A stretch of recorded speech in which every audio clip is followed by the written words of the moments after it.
Hello friends, good morning to all of you. Welcome to our channel. ఈరోజు మనం concept of the డేలో భాగంగా discuss చేయబోయేటువంటి topic పేరు ఏంటంటే హవానా సిండ్రోమ్. మరి ఈ యొక్క హవానా సిండ్రోమ్ అసలు ఈ యొక్క దీనికి పేరు ఎందుకు పెట్టారు, దీని గురించి డీటెయిల్స్ అని కూడా మనం తెలుసుకుందాం. ఫస్ట్ అసలు ఈ యొక్క హవానా సిండ్రోమ్ దీనికి అంటే రెండు దేశాల మధ్యలో ఇది ఇన్వాల్వ్ అయిందన్నమాట. అమెరికన్ ఈ యొక్క డిప్లొమాట్స్ ఉంటారు కదా, అమెరికా వాళ్ళకి సంబంధించినటువంటి ఈ యొక్క విదేశాల్లో పనిచేసేటటువంటి ఈ యొక్క విదేశంగా మనకి డిప్లొమాట్స్ అంటాం కదా మనం, ఫారిన్ డిప్లొమాట్స్ అని చెప్పేసి ఓకే, విదేశీ రాయబారులు అని విదేశీ రాయబారులు, అలానే ఈ యొక్క రష్యా అన్నమాట. ఈ రెండు ఉన్నాయి. అసలు ఏంటి ఈ యొక్క హవానా సిండ్రోమ్? హవానా సిండ్రోమ్ ఏంటంటే ఈ యొక్క అమెరికాకు సంబంధించినటువంటి కొన్ని media agencies, okay media agencies చెప్తాను నేను మీకు. Media agencies like the Insider, Der Spiegel, ఇది మనకి జర్మనీకి సంబంధించినటువంటి వీక్లీ న్యూస్ మ్యాగజైన్, అలానే CBS 60 Minutes, వీళ్ళు ముగ్గురు కలిసి ఒక ఇన్వెస్టిగేట్ చేశారనమాట. ఆ ఇన్వెస్టిగేషన్లో ఏం తెలియంది, ఈ యొక్క అమెరికన్ డిప్లొమాట్స్, అమెరికా యొక్క విదేశాల్లో ఉన్నటువంటి విదేశీ రాయబారులు ఎవరైతే ఉన్నారో వాళ్ళకి హవానా సిండ్రోమ్ రావడానికి ఈ యొక్క రష్యా యొక్క ఇంటెలిజెన్స్ యూనిట్ కారణం అని వాళ్ళు యొక్క ఆరోపిస్తున్నారు అనమాట. అఫ్కోర్స్ దాన్ని రష్యా ఖండించింది అనుకోండి, ఇది మాకు సంబంధం లేదని చెప్పేసి. ఫస్ట్ ఇందులో మనకు మెయిన్ బేసిక్ ఐడియాస్ ఏంటంటే అసలు యొక్క హవానా సిండ్రోమ్ అంటే ఏంది మనకు ఐడియా ఉండాలి. రేపు ప్రిలిమ్స్ పాయింట్ ఆఫ్ వ్యూ చాలా ఇంపార్టెంట్. హవానా సిండ్రోమ్, అలానే ఇందులో ఇన్వాల్వ్ అయినటువంటి USA, దాంతోపాటు రష్యా మధ్యలో ఉన్నటువంటి రిలేషన్స్. ఓకే, ఇంతకుముందు రష్యాను మనం ఏమనే వాళ్ళమంటే USSR అనేవాళ్ళం కదా. అప్పుడు USAకి రష్యాకి USSR మధ్యలో ఉన్నటువంటి కోల్డ్ వార్, ఓకే అంటే ప్రచన్న యుద్ధం, అప్పుడు జరిగినటువంటి ముఖ్యమైనటువంటి సంఘటనలు ఏంది ఇవి మనం డిస్కస్ చేద్దాం. ఫస్ట్ మనకి రష్యా అండ్ USA ఇవి రెండు అంటున్నాం కదా. మరి యొక్క హవానా సిండ్రోమ్ అంటే ఏంది? ఎప్పుడైనా మీరు గుర్తుపెట్టుకోండి, సిండ్రోమ్ అంటే కొన్ని లక్షణాల యొక్క సముదాయాన్ని మనం ఏమంటామంటే సిండ్రోమ్ అంటాం అన్నమాట. Group of symptoms. ఓకే, ఒకే రకమైనటువంటి లక్షణం కాకుండా మనకి లైక్ హెడేక్ కానీ, దాంతోపాటు మనకి ఈ యొక్క కళ్ళు తిరిగినట్టు అనిపించడం, అలానే డిజీనెస్ అనిపించడం, వీటన్నిటిని కలిపి మనం సిండ్రోమ్ అంటాం. ఫస్ట్ ఒకసారి ఈ యొక్క హవానా సిండ్రోమ్ ఎవరు రిపోర్ట్ చేస్తున్నారు? ఈ యొక్క హవానా సిండ్రోమ్ని ఎవరు రిపోర్ట్ చేస్తున్నారంటే అమెరికా చెందినటువంటి డిప్లొమాట్స్, అమెరికా ఈ యొక్క విదేశీ రాయబారులు రిపోర్ట్ చేస్తున్నారు. ఇది ఫస్ట్ హవానా ఎందుకు పేరు వచ్చింది చూద్దాం మనం. యాక్చువల్లీ ఇందులో ఈ యొక్క హవానా సిండ్రోమ్లో వీళ్ళు ఏం రిపోర్ట్ చేస్తున్నారో కూడా చూద్దాం. సిమ్టమ్స్ ఏంటంటే లైక్ అంటే హెడ్లో సౌండ్స్ వింటున్నట్టుగా, మీరు ఇప్పుడు సినిమాల్లో చూస్తుంటారు కదా, హీరో విలన్ని కొట్టినప్పుడు ఒక సౌండ్ వినిపించినట్టు మనకు వినిపిస్తుంటుంది చూసారు సినిమాలో, అలా అనమాట. ఒక సౌండ్ ఉన్నట్టు, నాసియా అంటే వామిటింగ్ సెన్సేషన్ ఉన్నట్టు, వటి కళ్ళు తిరుగుతున్నట్టు, ఇలాంటి సిమ్టమ్స్ ఉంటున్నాయి అన్నమాట. ఈ సిమ్టమ్స్ ఫస్ట్ ఎప్పుడు స్టార్ట్ అయిందంటే 2015లో అమెరికా క్యూబాతోని యొక్క అప్పటి వరకు ఉన్నటువంటి డిప్లొమాటిక్ రిలేషన్స్ ఏవైతే ఉన్నాయో లేవో అప్పటి వరకు 2015లో వీళ్ళు నార్మలైజ్ చేసుకున్నారు. అంటే వాళ్ళ యొక్క దౌత్య సంబంధాలను మళ్ళీ పునరుద్ధరించుకున్నారు అనమాట. పునరుద్ధరించుకున్న తర్వాత 2016లో వాళ్ళ ఎంబసీ ఓపెన్ చేశారు. 2016లో అప్పటి నుంచి సిమ్టమ్స్ ఈ యొక్క అమెరికన్ డిప్లొమాట్లో స్టార్ట్ అయిందనమాట. కాబట్టి ఇది హవానాలో స్టార్ట్ అయింది కాబట్టి హవానా సిండ్రోమ్ అంటున్నాం. మరి మనకి ఇదివరకు గ్రూప్ 1లో కూడా అడిగారు ఈ క్వశ్చన్ TSPSCలో. క్యూబాకు సంబంధించి మనకి క్యూబన్ మిసైల్ క్రైసిస్ అని ఒకటి ఉంది వార్తలలో. క్యూబన్ మిసైల్ క్రైసిస్ అని గతంలో జరిగింది కోల్డ్ వార్ టైంలో. అది ఏ ఇయర్లో జరిగింది చెప్పండి? క్యూబన్ మిసైల్ క్రైసిస్ చాలా చాలా ఇంపార్టెంట్. క్యూబన్ మిసైల్ సంక్షోభం అని కూడా అంటారు. Okay, so Cuban missile crisis ఎప్పుడు జరిగిందో ఆన్సర్ చేయండి. సరే, దీన్ని ఎవరు చేస్తారని ఆరోపిస్తున్నారు? రష్యా యొక్క మిలిటరీ ఏజెన్సీ అయినటువంటి 29155 వీళ్ళు. దీన్ని మరి ఎలా చేసి ఉండొచ్చు అంటున్నారు?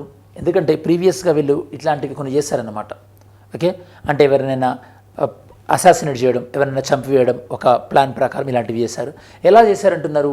ఇందులో మెయిన్గా ఫస్ట్ ఆఫ్ ఆల్ మనం సూపర్ సోనిక్ అంటుంటాం కదా, అంటే సోనిక్ వేవ్స్ అని చెప్పేసి, సోనిక్ వేవ్స్ ఏమైనా యూజ్ చేసిండ్రేమో అని చెప్పేసి ఫస్ట్ అన్నారు.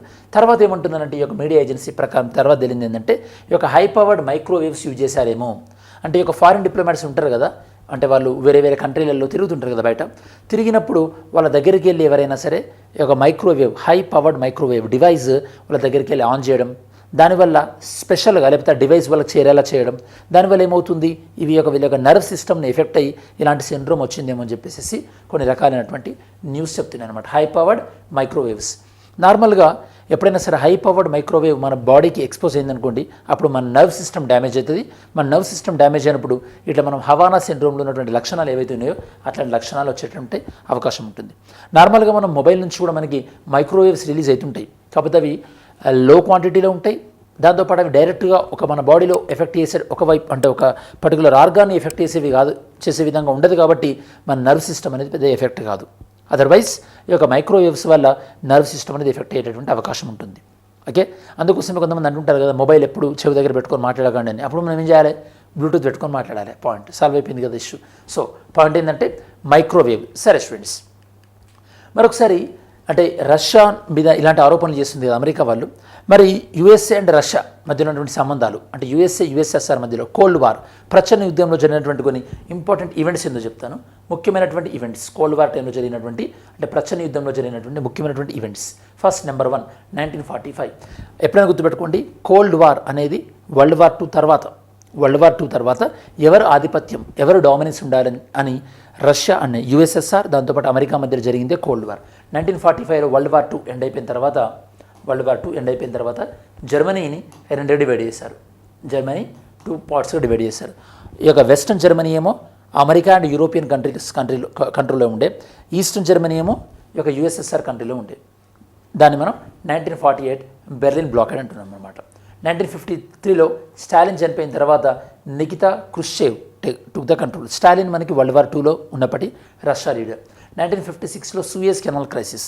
ఒక సూయజ్ కెనాల్ మనకప్పుడు ఈజిప్ట్ వాళ్ళు నేషనలైజ్ చేస్తామనుకున్నప్పుడు కొన్ని కంట్రీస్ దానికి సపోర్ట్ చేయడం, కొంతమంది దానికి ఆపోజిట్గా సపోర్ట్ చేయడం. 1957లో స్పేస్ రేస్ అనేది బిగిన్ అయింది. రష్యా వాళ్ళ యొక్క స్పేస్ ఏజెన్సీ, దాంతోపాటు అమెరికన్ స్పేస్ ఏజెన్సీ. అమెరికా యొక్క స్పేస్ ఏజెన్సీ పేరు మనకి నాసా, తెలుసు మీకు. మరి రష్యన్ స్పేస్ ఏజెన్సీ పేరేంది? ఆన్సర్ చేయండి. చాలా ఈజీ క్వశ్చన్ ఇది. రష్యన్ స్పేస్ ఏజెన్సీ పేరేంది? స్పేస్ రేస్ బిగిన్ అయింది. రష్యా వాళ్ళు ఫస్ట్ టైం శాటిలైట్ని పంపించారు, స్పుత్నిక్ 1 అని.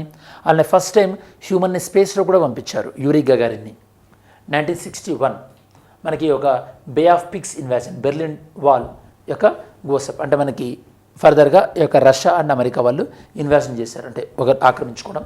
1962లో క్యూబన్ మిసైల్ క్రైసిస్. నేను మీకు ఇంతకు ముందే క్వశ్చన్ అడిగాను, క్యూబన్ మిసైల్ క్రైసిస్ ఏ సంవత్సరం అని. ఇక 1962 అంటే ఇండియా చైనా వార్ జరిగినటువంటి సంవత్సరం, మీరు అలా గుర్తుపెట్టుకోవాలి ఎప్పుడైనా సరే. 1963 జాన్ ఆఫ్ కెనడీ అసాసినేటెడ్. ఈ అసాసినేటెడ్లో ఈ యొక్క రష్యా హస్తం ఉందేమో అని చెప్పేసి, యుఎస్ఎస్ఆర్ యొక్క రోల్ ఉందేమో అని చెప్పేసి ఆరోపణలు వచ్చినాయి అన్నమాట. దాని తర్వాత బ్రెజ్నేవ్ వచ్చిండు, యుఎస్ఎస్ఆర్ ప్రెసిడెంట్గా క్రుష్చేవ్ ప్లేస్లో. 1969లో స్పేస్ వార్ అనేది ఎండ్ అయిపోయింది. దేంతో అమెరికా వాళ్ళు ఫస్ట్ టైం ఈ యొక్క మూన్ పైన ల్యాండ్ అయ్యారు అపోలో 11 ద్వారా. ఓకే, నీల్ ఆమ్స్ట్రాంగ్ తెలుసు కదా మనకు, Neel Armstrong as well as beige Aldrin, వీళ్ళిద్దరు కూడా. దాంతో ఎండ్ అయిపోయింది. యాక్చువల్లీ అప్పుడు చాలా హడావిడిగా వేశారని అమెరికా వాళ్ళు. మళ్ళీ మధ్యలో అమెరికా వాళ్ళు మూన్ పైకి వెళ్దామని చెప్పేసి ఆర్టిమిస్ అనే ప్రాజెక్టును తీసుకొచ్చారు. ఆర్టిమిస్ 1, 2, 3, 4లో భాగంగా. 1979 ఇరానియన్ హోస్టేజ్ క్రైసిస్, ఇరాన్కి సంబంధించినటువంటి క్రైసిస్. ఇది మనకి ఇరాన్లో మనకి ఇస్లామిక్ రెవల్యూషన్ అనేది వచ్చిందనమాట, దానికి సంబంధించింది. 1986 సోవియట్ యూనియన్ ఉక్రెయిన్లో మనకి చెర్నోబైల్ పేలిపోవడం. 1989లో బెర్లిన్ వాళ్ళు గొలగొట్టారు. జర్మనీ మొత్తం ఏకీకరణ జరిగింది. 1989లో కోల్డ్ వార్ అనేది ఎండ్ అయిపోయింది. Boris Yeltsin became the president of Russia. Okay, cold war end అయిపోయింది. దాని తర్వాత 2 ఇయర్స్కి మనకి ఈవెన్ యుఎస్ఎస్ఆర్ కూడా బ్రేక్ అయిపోయింది. కోల్డ్ వార్ ఎండ్ అయిపోయిన తర్వాత యుఎస్ఎస్ఆర్ కూడా మనకి సైమల్టేనియస్గా బ్రేక్ అయిపోయింది ఆ టైంలో మనకి. సో అఫ్కోర్స్ మనకి USSR president cold war break అయినప్పుడు యుఎస్ఎస్ఆర్ ప్రెసిడెంట్ ఎవరు? మీరు ఒకసారి ఆన్సర్ అయ్యారని ట్రై చేయండి. హెడ్ ఆఫ్ ద యుఎస్ఎస్ఆర్ ఎవరు? ఇది మనకి రష్యా అండ్ యుఎస్ఎస్ఆర్ మధ్యలో కోల్డ్ వార్లో జరిగినటువంటి ఇంపార్టెంట్ ఈవెంట్స్. సరే, మరి వీడియోలో మెయిన్గా మనం ఏం డిస్కస్ చేసాం?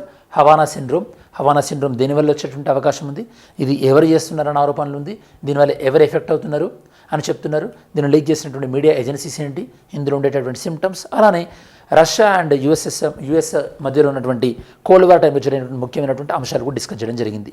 ఇది మనకు ఓవరాల్గా హవానా సిండ్రోమ్ సంబంధించినటువంటి సమగ్రమైన విశ్లేషణ. ఇంకా మీరు ఏమైనా టాపిక్స్, న్యూ టాపిక్స్ కానీ లేదా స్టాటిక్ సబ్జెక్ట్, సార్ మీకు జనరల్గా ఎకానమీ లేదా ఎస్ఎన్టీ వీడియోలు అట్లా కాకుండా ఒక టాపిక్ అడగండి. టాపిక్ అయితే కనుక that will be more useful.